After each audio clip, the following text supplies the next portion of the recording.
maneira trágica. Mas, pastor, o que eu tenho a ver com isso? É que na escola, muitas vezes, você pode ver alguém fazendo bullying com alguém que é negro e você está participando. Na escola, você pode estar vendo alguém sendo vítima de abusos emocionais e você, de repente, é o abusador. De repente, você é a pessoa que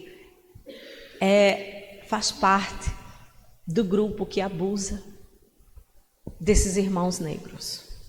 Como se eles não fossem nada e nem ninguém. Só porque você tem uma pele clara. Só porque você tem uma pele branca. Só porque você tem uma pele parda. Mas eu quero lhe dizer, a pele negra também foi criada por Deus. E nós precisamos acolher os nossos irmãos que são negros na universidade, no trabalho, nos nossos vizinhos, na nossa vizinhança, na nossa escola, aonde nós formos. Mas, como a gente sabe que o nosso SUS, que é o Sistema Único de Saúde, ele é a perfeição, né, do brasileiro, que a hora que a gente chega, a gente tem um atendimento, a gente não precisa dormir de madrugada na rua, porque além da gente ter segurança pública, a gente não precisa dormir na rua porque a gente tem um atendimento de qualidade, não é assim? A hora que você precisa no SUS, você tem? Não. Existe uma escassez muito grande na área da saúde. Pastor, o que eu tenho a ver com isso? Você vai entender. Você vai entender. A escassez muito grande. Foi feita uma pesquisa na G1, onde essa pesquisa é atualizada, abril agora de 2025, onde ela fala que 62% dos brasileiros não buscam um médico mesmo quando precisam. Eu faço parte dessa porcentagem. Eu não sei você, mas talvez em alguns momentos você se sentiu mal, precisou de um atendimento médico. Quando você lembrou da UPA, você fez, não, eu vou me aguentar um pouquinho aqui em casa. Né? Então, se você passou por isso, você faz parte desses 62%. Mas por que esse dado confere? Porque essa pesquisa aponta porque essas pessoas não conseguem atendimento com dignidade. Porque essas pessoas não conseguem, ou seja, elas chegam e elas encontram superlotação, demora no atendimento, no que se diz 49,9%. Isso é, gente, quase que a metade. Não tem condições. Burocracia nos encaminhamentos. Quem já passou pela consulta, de olho na consulta, se eu não me engane, não é isso? De olho na consulta. Tem mulheres que estão esperando no de olho na consulta, atendimento com cardiologista há 2 anos. Tem jovens que estão esperando o de olho na consulta, atendimento com psiquiatra há 2 anos. Esse é o nosso sistema, tá? E essa burocracia vai se estendendo para 39%. E aí essas crenças, nessas atividades problemáticas, ela vai só se agravando. Por quê? Por que as pessoas, elas procuram e não conseguem o atendimento? O tempo de espera é muito longo. Quem tem a experiência de olho na consulta sabe. É muito longo. Comparado ao tempo, soma-se 62,1% de tempo de espera. Falta de equipamentos adequados. Tem pessoas que tem jovens que estão precisando fazer ressonância, Tem jovens que estão precisando fazer tomografia. Tem pessoas que estão precisando fazer exames específicos e não conseguem, porque os equipamentos ou estão quebrados ou são inadequados. E isso soma-se 34,4%. Isso é muita coisa. Esse é o nosso SUS. Falta de profissionais capacitados. Estamos vivendo numa era muito, muito difícil. Onde você vai numa consulta e o profissional de saúde não olha no seu olho. Ele está ali, na frente do computador ou em frente a um celular.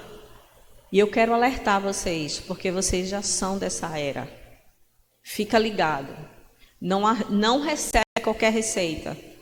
Porque, infelizmente, muitos profissionais estão se formando com base na tecnologia chamada Chat. Como é o nome? GPT. Não é isso? Então, isso é muito sério. Tem pessoas que estão fazendo do Chat GPT e tem outras IAs, seu psicólogo.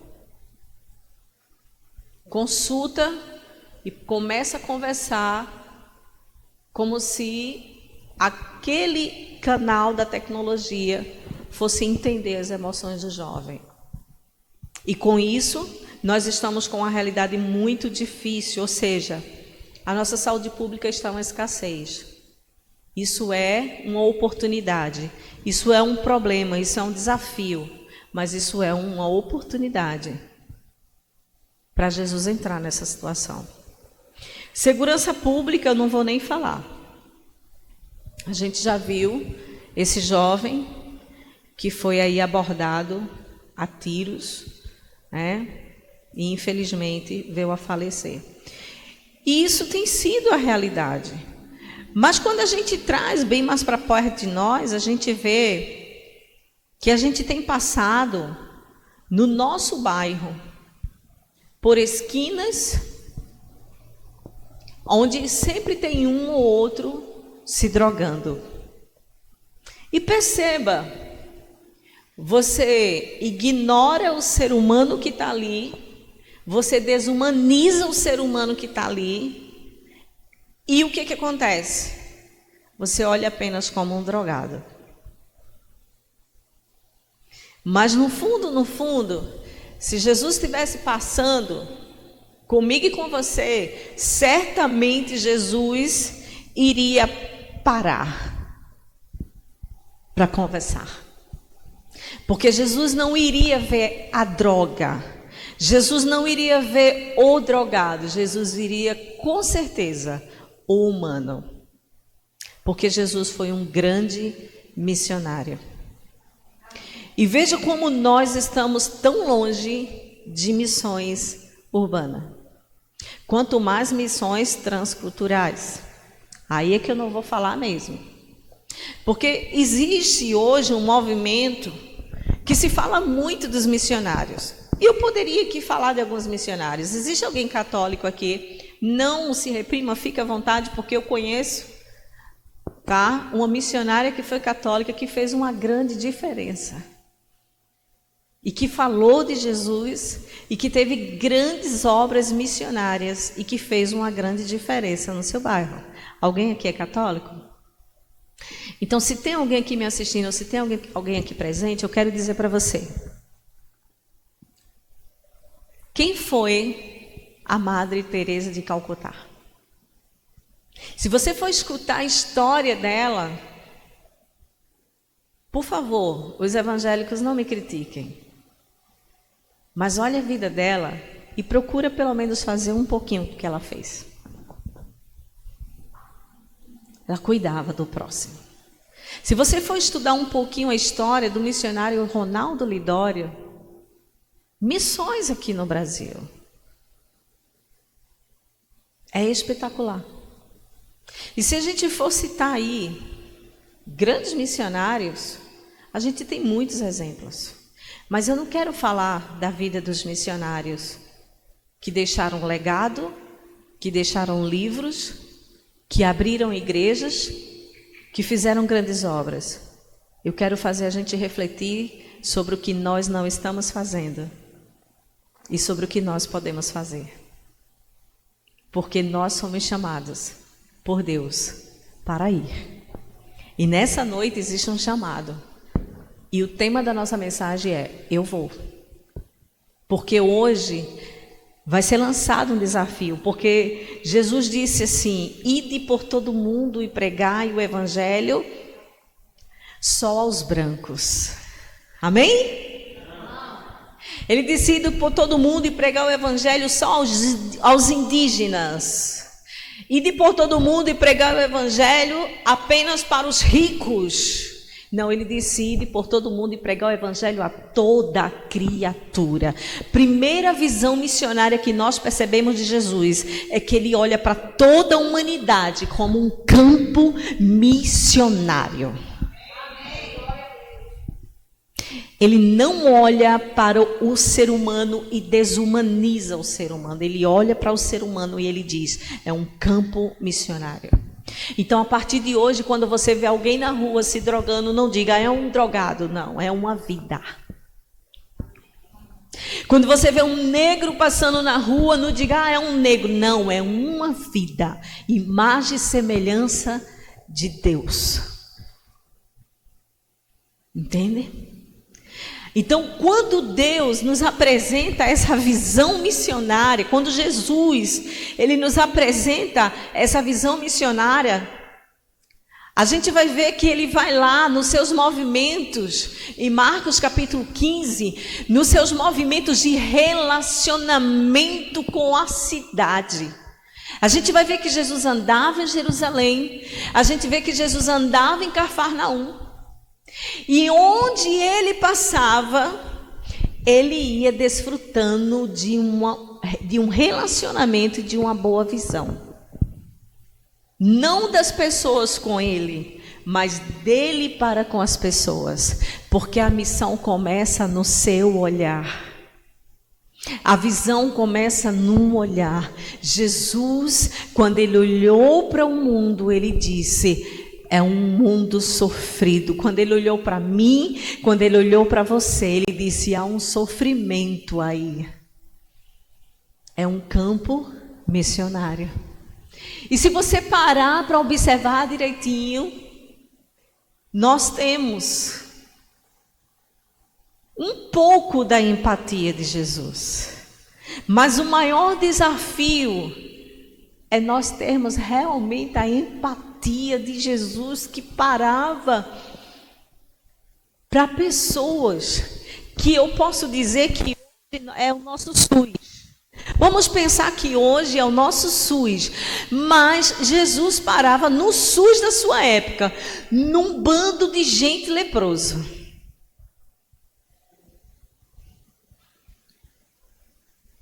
No SUS da sua época, Jesus parava num bando de gente leproso. E o que ele fazia? Ele dava atenção.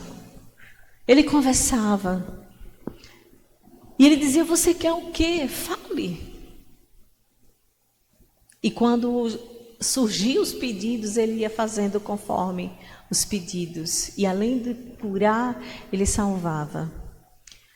Percebe que nós podemos fazer missões nesse posto de saúde aqui pela manhã?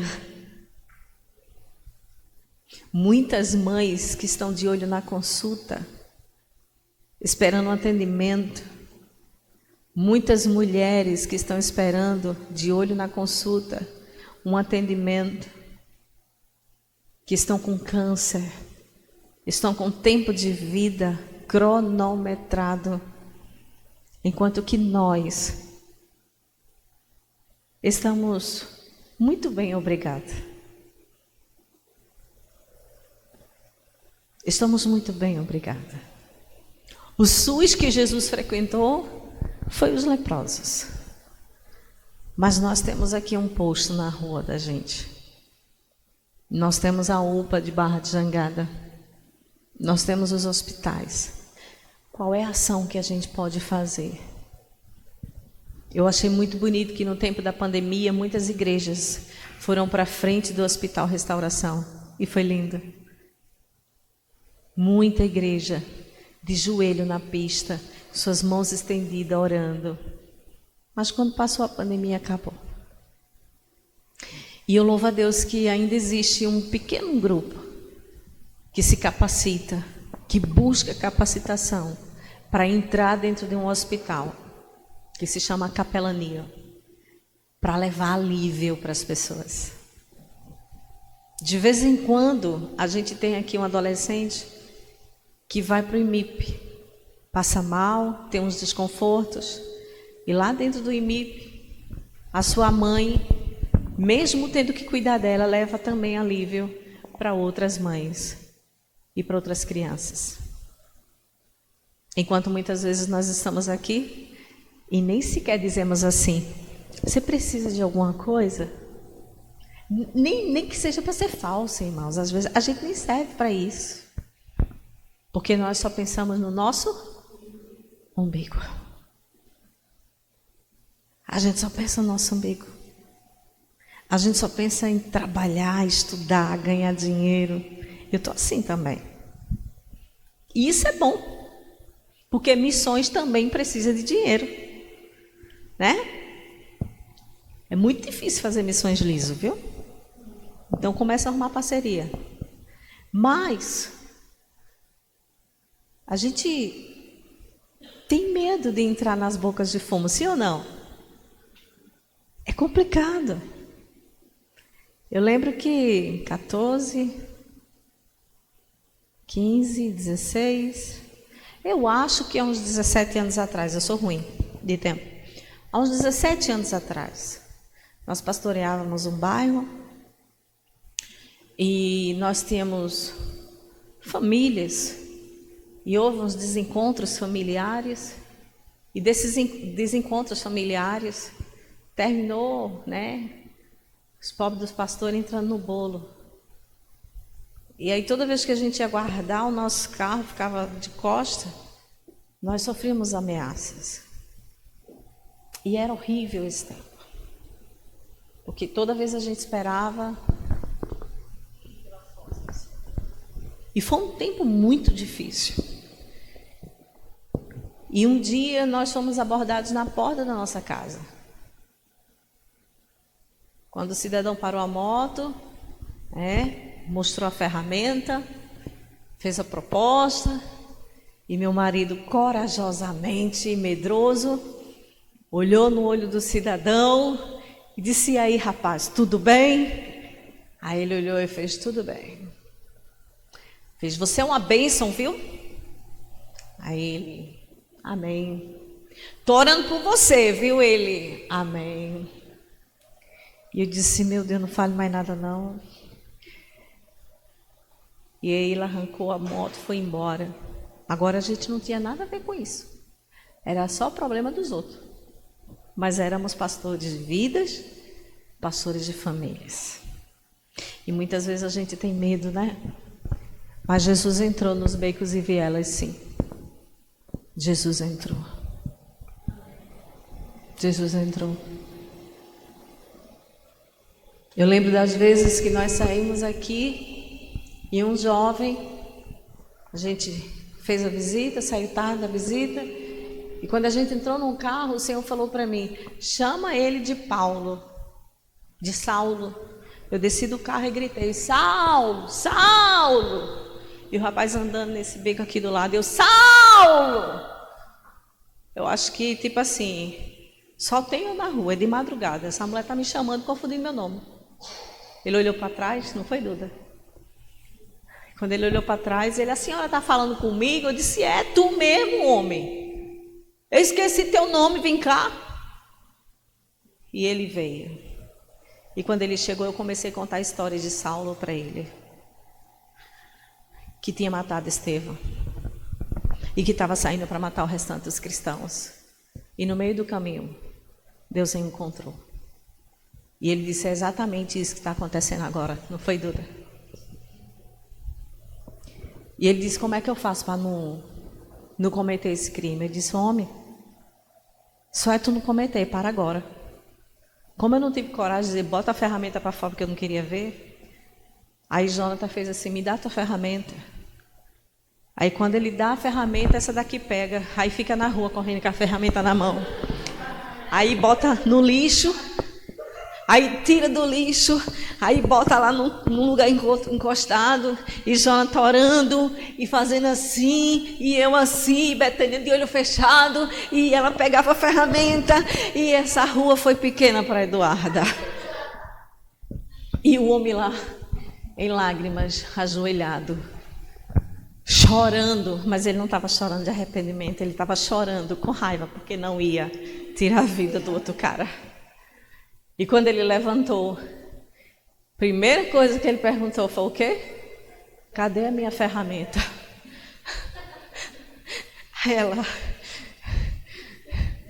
Aí eu, se preocupe não, tá aqui, tá guardada. Só que eu não sabia onde estava guardada, né? E Eduarda disse, está guardada, vamos conversar mais um pouco, Saulo. E resumindo, Saulo passou um bom tempo. A gente devolveu, ele prometeu que não ia fazer, e Saulo passou um bom tempo vindo todos os cultos, assistir o culto nesse muro na frente da igreja. E não tinha quem fizesse Saulo entrar aqui dentro da igreja. Eu estou dizendo que é Saulo, mas não sei o nome dele até hoje. Porque eu gritei para o Saulo. Foi a única coisa que me restou. E toda vez que a gente chamava, eu dizia, pastor, chama lá o Saulo. Ele, não. Eu não vou entrar, porque eu sou uma ameaça para essa igreja. Sabe o que ele estava dizendo? Eu posso estar aí com vocês e eu quero estar aí com vocês.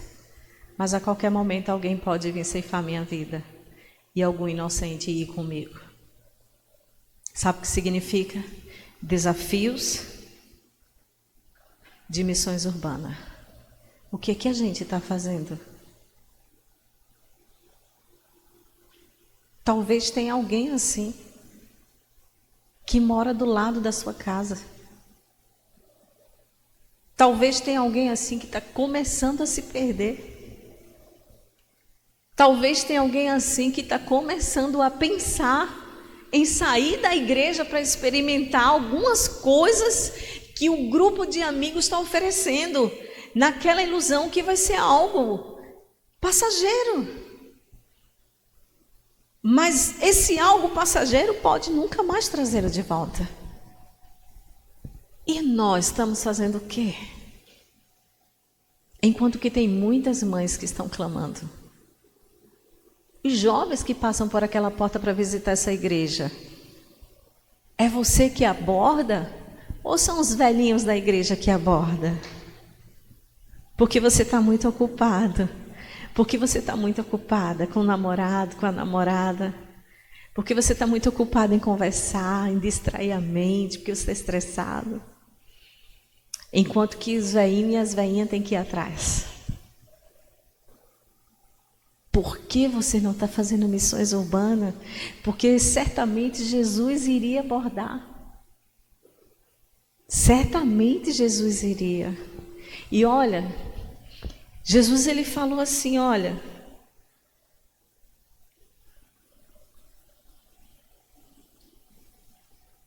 eu quero que vocês vá pregar o evangelho para toda criatura.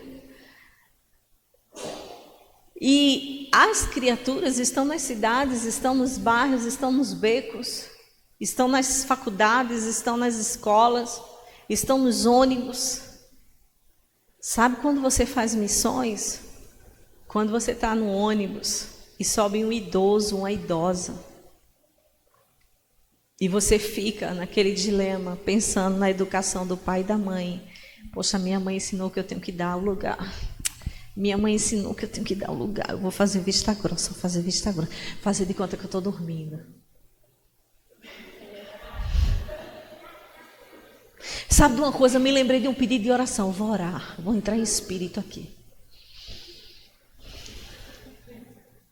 Enquanto que o idoso está lá, com 20 quilos em cada perna. Porque, gente, o idoso, Quando chega a sua idade, ele vai sentindo algumas dificuldades para andar.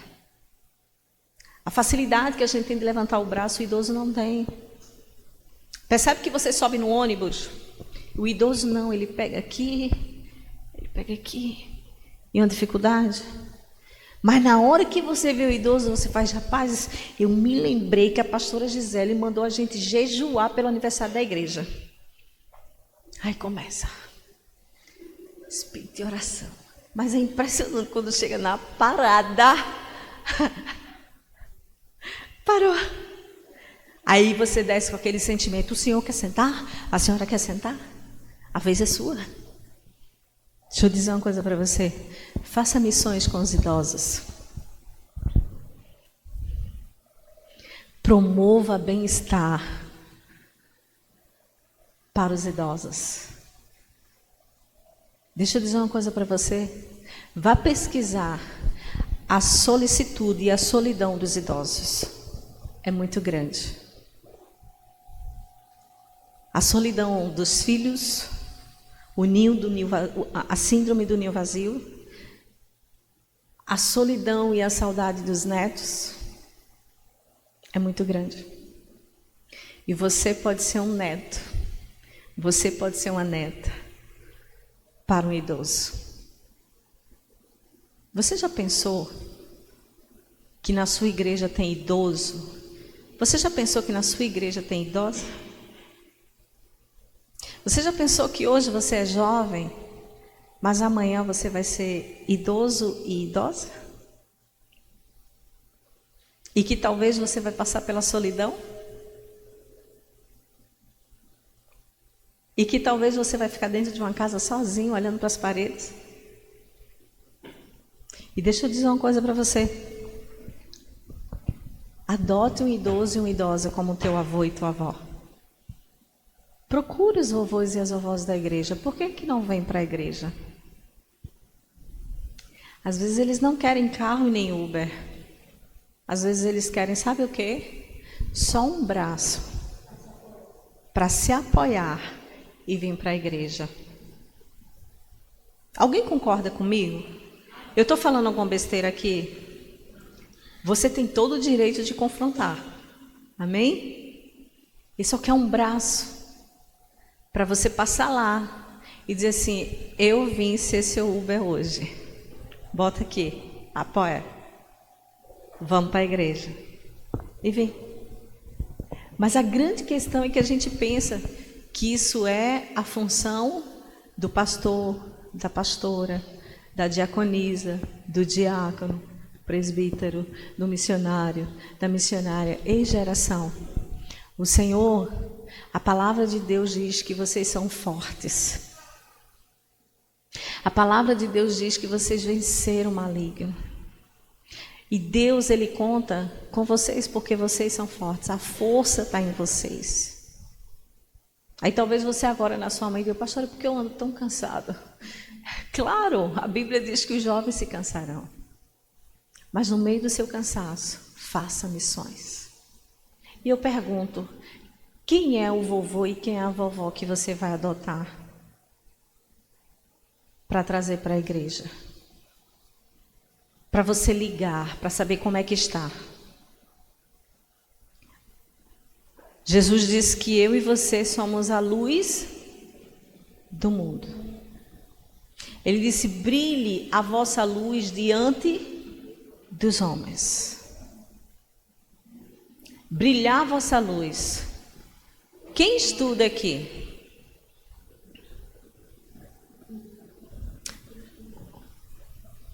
Você doa 5 minutos do seu tempo para observar na sua sala se tem alguém que está com um olhar diferente?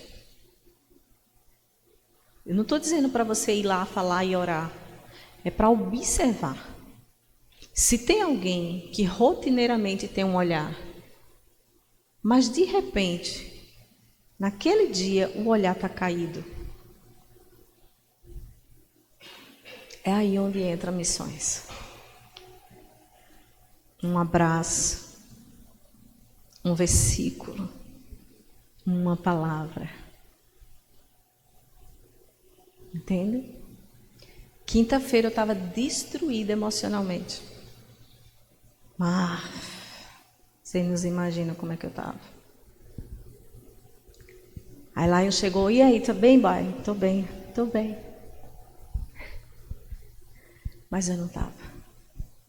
Mas eu estava ali, recebendo uma ajuda de uma amiga, porque eu não conseguia contar meu material de trabalho. Mas eu estava ali também, dando um conselho na área familiar. Que a gente foca no nosso problema. A gente tem aqui um caso muito sério na entrada dessa igreja. O lixão. A gente pode transformar a entrada dessa igreja. A gente pode transformar levando alimento para eles, pelo menos 2 vezes por semana.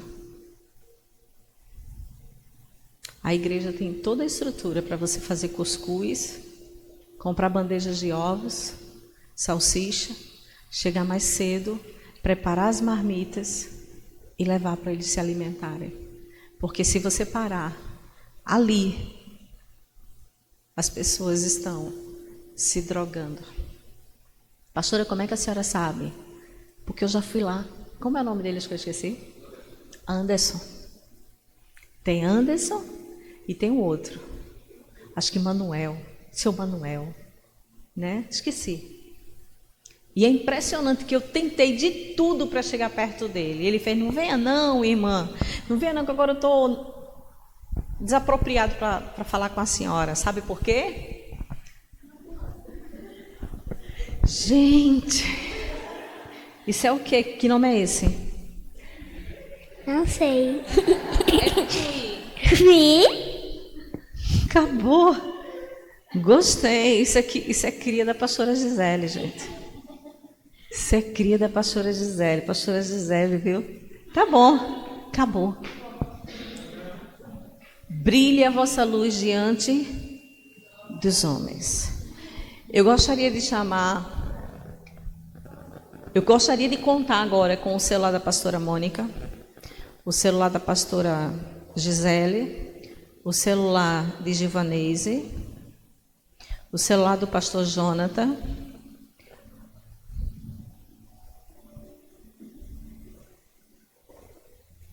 isso. Por favor, me tragam seu celular aqui.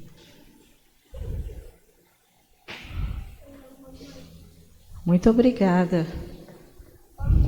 Vocês vão destravar e ficar aqui pertinho de mim. E alguém vai tirar essa estrutura aqui e colocar ali do lado.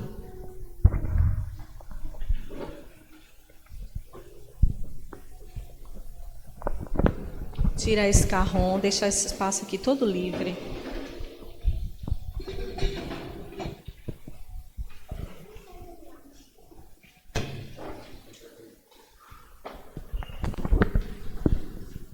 Senta ali rapidinho.